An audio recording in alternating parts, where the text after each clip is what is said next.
Hi, Eric Wilson here, 30-year independent licensed mechanic. In the next short while, I'm going to show you the inside story on this 2019 Nissan Ultima so you can make yourself an informed decision whether this is for you or not. Okay, coming in on the front left tire, you got about 60 to 70% tread on all-season radio, so definitely you got a lot of good tread left in there, no question about that. Coming behind the front left tire, this is the left outer CV boot. Now it's full of grease, and if it was ripped, you'd see grease all over the place.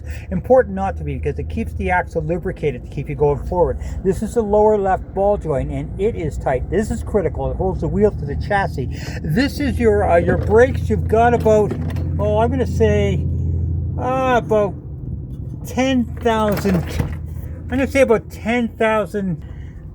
No, I'm not going to say 10,000. I'm going to say you need a set of front brakes and rotors. Yeah, 100%. So you definitely need front brakes and rotors. So just make a note of that and work that into the price. Okay, this is your sway bar. The front left sway bar link is connected from here up to there, and that's important to be intact because it dampens the sway as it goes around the corner. Now that right there, that tube right there is your left front strut, full of oil. If it was leaking, you see it dripping all the way down there, and that is good and dry. Now speaking of good and dry, another place I want to check for leaks is that this is the bottom of the transmission pan here, and you can see for yourself good and dry. This is the bottom of the oil pan right here on the motor, and see for yourself good and dry. Nobody wants oil on their driveway. So leak wise, suspension wise, good. Brake wise, you need front pads and rotors.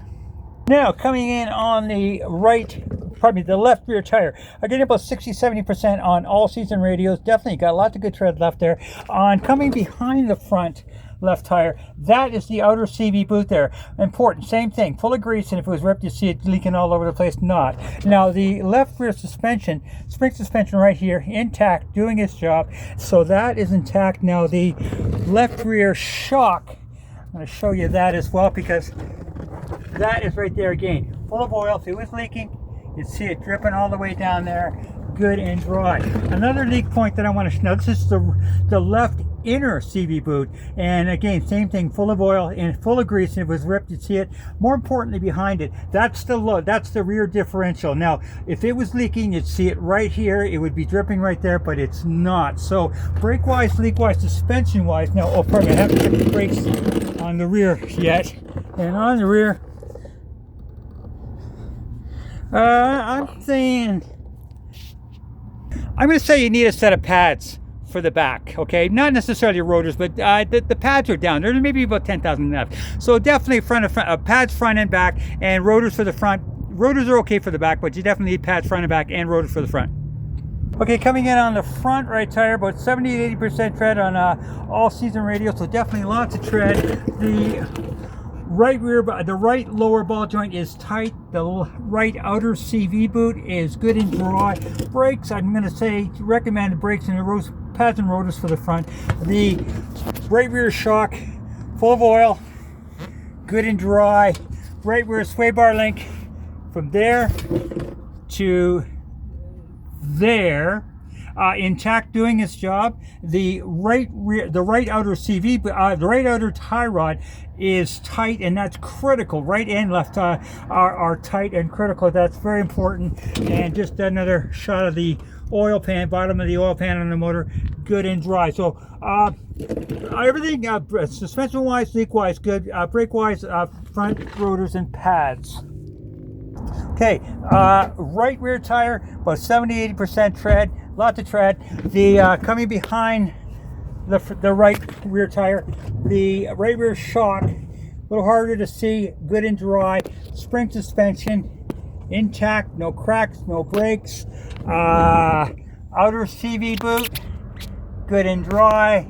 Inner CV boot, a little harder to see. There you go, good and dry. Bottom of the diff, good and dry. So the only concern I have for the back is a set of pads.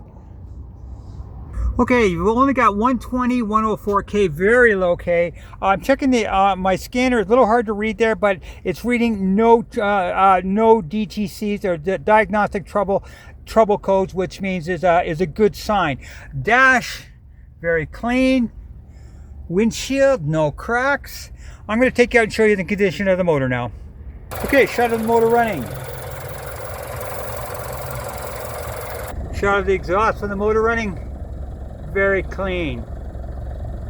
Now, one thing you always do is I take off the cap and I look underneath for any indication of white goo. Now, that would be a mixture of oil and antifreeze, which is a big problem, and walk away. If you ever see that on a car, walk away. That's it. It is a big problem. I don't see any indication of it at all. It's, in fact, I don't see or hear any indication of problems with this motor whatsoever. It's running very smoothly. One thing it is missing, though, is my assistant here is holding the hood up because the what do you call it, the stick for the hood is missing, so you definitely want to address that issue.